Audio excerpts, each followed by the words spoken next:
हिंदू पंचांग के अनुसार माघ महीने के शुक्ल पक्ष की 15वीं तिथि को पड़ने वाली पूर्णिमा को माघी पूर्णिमा कहते हैं। पूर्णिमा तिथि देवताओं की तिथि होती है। इस बार पूर्णिमा तिथि की शुरुआत 4 फरवरी 2023 शनिवार को रात 9:29 पर होगी और इसका समापन 5 फरवरी रविवार को रात 11:55 पर होगा। उदय तिथि के अनुसार माघ पूर्णिमा 5 फरवरी को मनाई जाएगी। इस दिन स्वार्थ सिद्धि योग की शुरुआत सुबह 7:07 से लेकर दिन में 12:13 तक रहेगी। साथ ही इस दिन पुष्प तथा अश्लेषा नक्षत्र का निर्माण भी हो रहा है, जो माघ पूर्णिमा के लिए बेहद शुभ माना जाता है।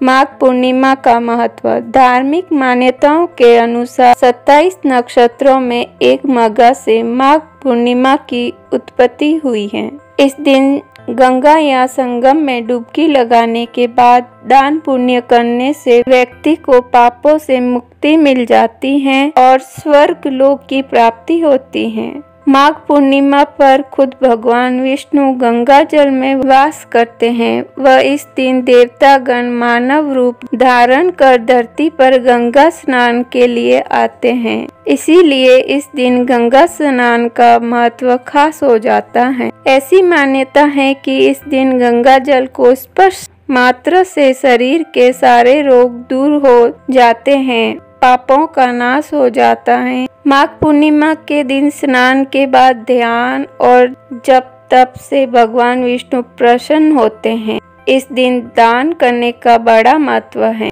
गोदान, तिल, गुड़ और कंबल दान करना अच्छा माना गया है। दान के अलावा इस दिन भगवान सत्यनारायण की कथा अवश्य सुननी चाहिए। माघ पूर्णिमा की कथा। एक समय की बात है, कांतिका नगर में धनेश्वर नाम का ब्राह्मण रहता था। उसकी स्त्री रूपवंती, बहुत ही सीधी और पतिव्रता स्त्री थी और वे भिक्षा मांगकर ही अपना जीवन निर्वाह करते थे। परंतु उन्हें एक बड़ा दुख था कि उन्हें कोई संतान नहीं थी, जिस वजह से वे दोनों अत्यधिक दुखी रहते थे। एक दिन नगर में भिक्षा मांगने के दौरान लोगों ने ब्राह्मणी की पत्नी को बांझ कहकर ताने मारे, साथ ही उसे भिक्षा देने से भी इनकार कर दिया। इससे ब्राह्मण की पत्नी बहुत दुखी हो गई। इस घटना के बाद उसे किसी ने 16 दिन तक मां काली की पूजा करने को कहा। ब्राह्मणी दंपति ने 16 दिन तक नियमों का पालन करते हुए पूजन किया।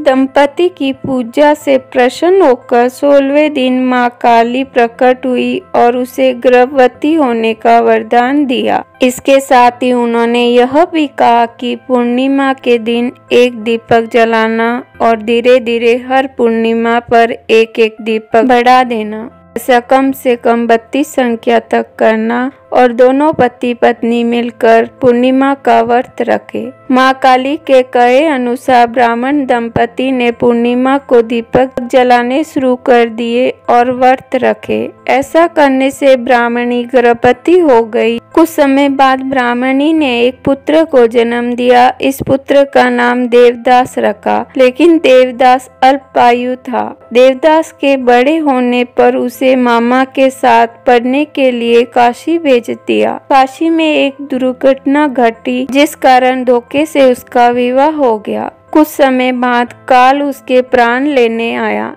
लेकिन उस दिन पूर्णिमा थी और ब्राह्मण दंपति ने उस दिन पुत्र के लिए व्रत रखा था। इस कारण काल चाहकर भी उसका कुछ नहीं बिगाड़ सका। इससे उसके पुत्र को जीवन दान मिल गया। इस तरह पूर्णिमा के दिन व्रत करने से सभी संकटों से मुक्ति मिलती है और सभी मनोकामनाएं पूर्ण होती हैं।